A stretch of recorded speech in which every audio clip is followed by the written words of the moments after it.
Hello, Chef Gallagher from the restaurant school at Walnut Hill College. I'll be making some miniature fruit tarts today. Have you ever been to a wedding where they had a nice buffet set up and you saw all these little miniature desserts and you saw those little miniature fruit tarts and you're like, oh, if I could only make those at home, that would be great. Well, today we're going to be making them. These are small metal tins that you can buy at some specialty food equipment stores, but if you can't, you can even use a mini muffin tin. Just line the inside of them with a dough. Once they're in there nice and thin, pat them out really well.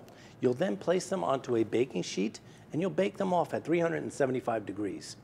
Once they come out of the oven, they'll be nice and golden brown, just like so. And then you're going to brush the inside with a little bit of melted chocolate. The reason for the chocolate in there is to keep the cookie crust from getting soggy. Now we're going to fill these with a pastry cream and we're going to pipe that into the shells. Thank you, Olivia. We have a pastry bag set with a large star tip. I'm going to put some of the pastry cream into the pastry bag. Once it's in the pastry bag, I'll do a small rosette right inside the shell. I can then decorate it with my fresh fruit. Now, fruit can be anything you like. Any kind of strawberries, blueberries, kiwis. We have a little bit of kiwi here. We have some mango here today. We'll put a little bit of this, maybe a few slices of strawberries, and then you're going to brush them down.